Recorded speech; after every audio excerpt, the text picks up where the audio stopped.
terapi. Baik, ini adalah visi dan misi dari Universitas Sari Mulia, visi dan misi Fakultas Kesehatan, visi dan misi program studi farmasi. Ini adalah outline-nya. Yang pertama etnobotani, kedua etnofarmakologi, yang ketiga fitoterapi yang rasional, keempat relevansi fitoterapi dengan farmasi modern. Referensi yang saya gunakan ada sekitar 5. Silahkan dicari referensi yang lain untuk menambah bahan bacanya.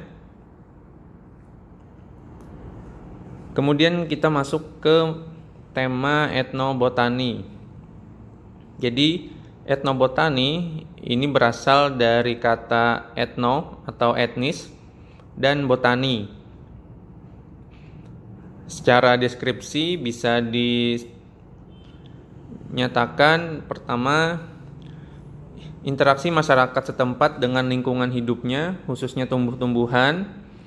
Jadi ini terjadi karena adanya suatu lingkungan yang berinteraksi antara manusia dengan tumbuh-tumbuhan. Kemudian suatu pengkajian terhadap penggunaan tumbuhan asli dalam kebudayaan dan agama. Jadi etnobotani ini merupakan suatu pengkajian terhadap penggunaan tumbuhan asli dalam kebudayaan dan agama. Kemudian etnobotani berfokus mempelajari hubungan antara suatu etnik atau kelompok masyarakat dan sumber daya alam serta lingkungannya. Jadi fokusnya adalah hubungan antara etnik atau etnis dari suatu kelompok masyarakat dengan sumber daya alam, tumbuhan, serta lingkungannya. Manfaatnya sebagai salah satu alat untuk mendokumentasikan pengetahuan masyarakat tradisional yang telah menggunakan tumbuhan sebagai penunjang kehidupannya.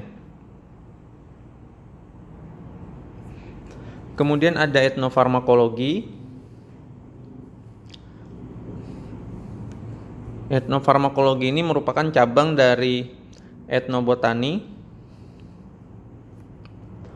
Mungkin kalau kita lihat, karena di sini ada kata farmakologi, berarti harusnya sudah familiar dengan mahasiswa farmasi, di mana kalau ada kata farmakologi berarti dia akan mempelajari tentang efek farmakologi dalam pengobatan dan memelihara kesehatan. Karena ada etno, berarti ada etnis, masyarakat sekitar. Jadi tumbuhan yang digunakan itu dipelajari, tumbuhan yang digunakan oleh masyarakat dipelajari efek farmakologinya, kemudian dipelajari juga untuk masyarakat itu dia menggunakan sebagai apa untuk memelihara kesehatannya. Kemudian merupakan kajian tentang penggunaan tanaman yang berfungsi sebagai obat atau ramuan yang diolah oleh penduduk sekitar dan digunakan sebagai pengobatan. Ini adalah etnofarmakologi.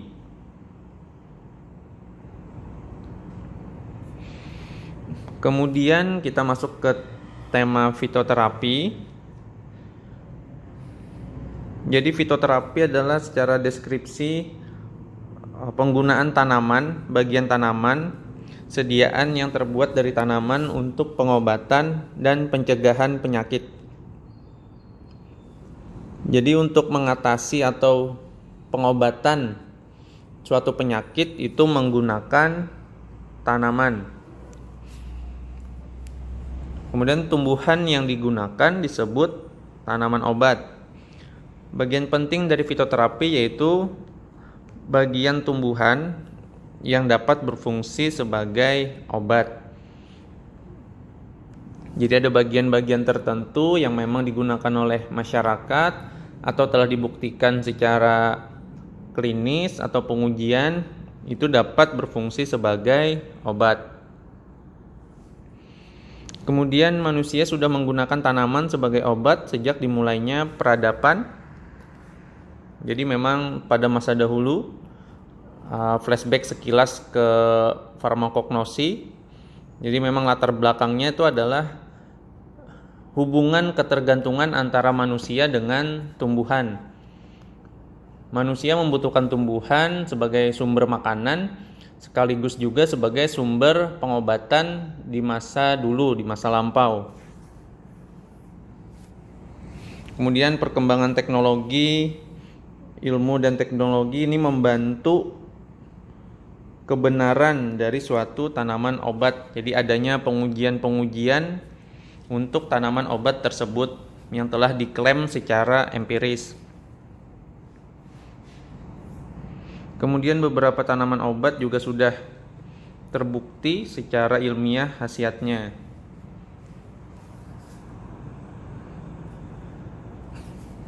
Nah, kemudian kalau dari peta ilmu pengobatan herbal, jadi petanya seperti ini.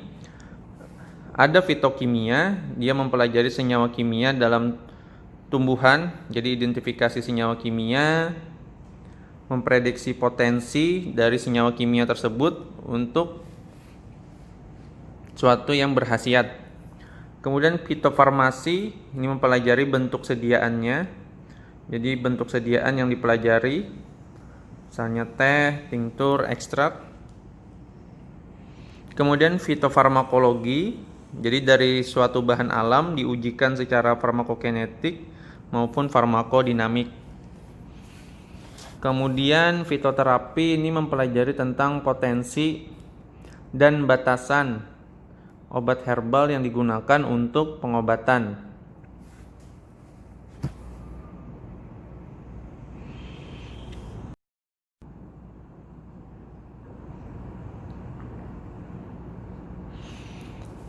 Kemudian tentang karakteristik obat herbal. Tentang karakteristik obat herbal, biasanya efeknya itu lebih lama dibandingkan dengan obat modern. Jadi biasanya efeknya lebih lama dibandingkan obat modern atau sintetis.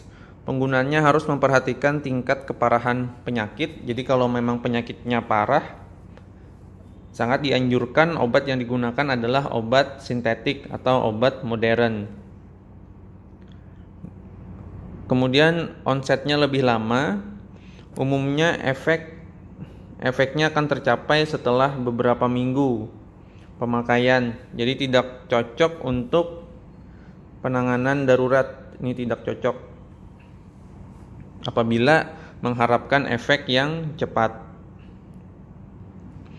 Kemudian khasiat dan keamanan obat herbal harus lebih efektif dibandingkan placebo.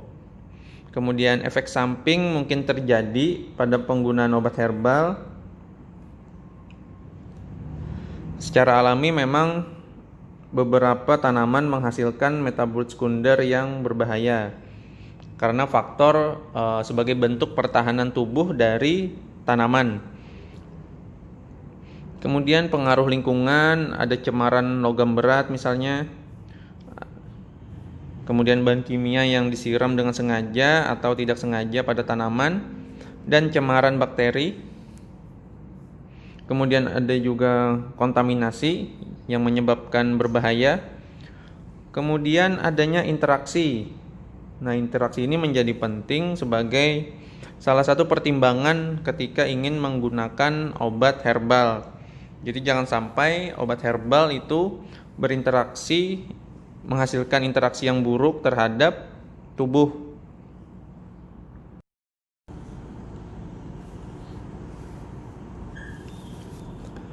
Kemudian untuk pembuatan obat herbal ini sangat bervariasi modelnya ya atau bentuknya. Jadi mulai dari jus, seduhan atau apapun yang biasanya digunakan secara tradisional itu termasuk dari pembuatan obat herbal. Kemudian tujuan pembuatan atau pengolahan yang tepat ini untuk meningkatkan kandungan senyawa aktif, memudahkan saat digunakan, kemudian menghilangkan senyawa yang tidak diinginkan. menghilangkan senyawa yang tidak diinginkan. Jadi itu tujuan pembuatan obat herbal. Nah, ini adalah beberapa contoh sediaan dari obat herbal. Ada teh, dekokta, infusa, jus, sirup, tinktur maupun ekstrak. Nah, jadi silahkan kalian baca, kalian pahami ya bentuk-bentuk sediaan obat herbal ini. Kemudian ada juga yang dikemas dengan teknologi, misalnya kapsul, tablet, salep, krim, gel. Itu sudah dengan pengembangan teknologi yang lebih modern. Kemudian sekilas flashback tentang regulasi obat herbal. Jadi ada jamu, kemudian obat herbal terstandar, kemudian ada fitofarmaka. Saya rasa kalian sudah sangat mengerti ini juga ya. Beserta logo-logonya ini pasti sudah mengerti. Kemudian terapi menggunakan tanaman obat. Jadi hal-hal yang perlu diperhatikan dalam melakukan terapi menggunakan tanaman obat itu adalah yang pertama, khasiat dari tanaman, zat aktif yang terkandung dalam tanaman tersebut, kemudian mekanisme dari kerja zat aktif, kemudian sifat fisika kimianya, kemudian efek samping dan toksisitas, ini harus diperhatikan juga. Kemudian dosis, ini juga penting sekali agar tidak berlebihan atau tidak terjadi gagal terapi. Kemudian interaksi tanaman dengan zat lain. Nah, ini juga perlu menjadi perhatian. Kemudian kearifan lokal budaya Banjar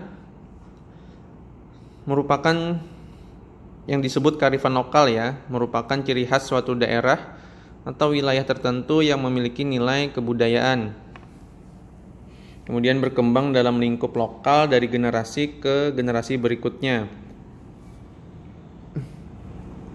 Secara khusus di Kalimantan itu memiliki keanekaragaman hayati yang sangat kaya.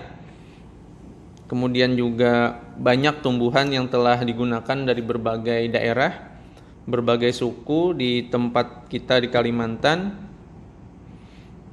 Tumbuhan mungkin bisa jadi sama, tapi pemanfaatan, cara pengolahan secara tradisional itu bisa berbeda.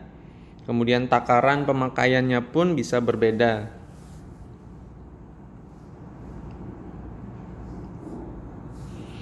Ini contohnya adalah jahe yang biasa digunakan oleh masyarakat dari orang tua kita ya.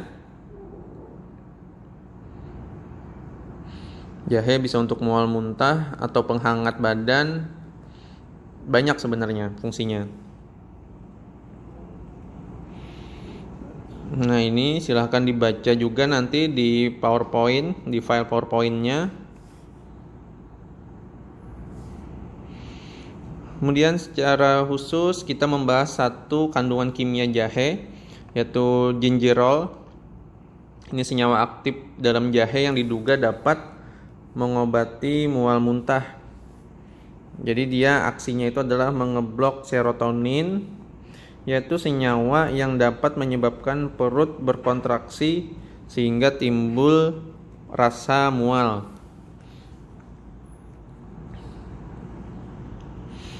Kemudian sifat fisikanya, rasa pedas, berwarna kuning minyaknya, kemudian kelarutannya silahkan dibaca.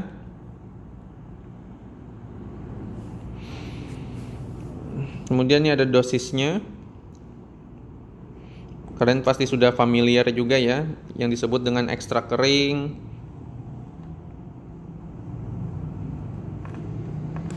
Kemudian ada salah satu contoh klinis, uji klinis yang dilakukan pada wanita hamil terinduksi mual dan muntah. Jadi hasil uji kliniknya itu menunjukkan bahwa serbuk jahe dosis 1 gram per hari selama 4 hari digunakan itu lebih efektif dibandingkan dengan placebo dalam mengatasi mual muntah dengan kehamilan kurang dari 17 minggu. Jadi ini perlu diperhatikan juga ya, pengujiannya pada kehamilan yang kurang dari 17 minggu. Kemudian efek farmakologinya silahkan dibaca.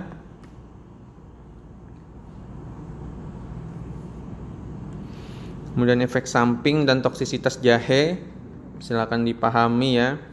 Saya rasa di posisi semester sekarang kalian sudah dapat memahami dengan baik apa itu efek samping, apa itu efek farmakologi, kemudian apa itu toksisitas.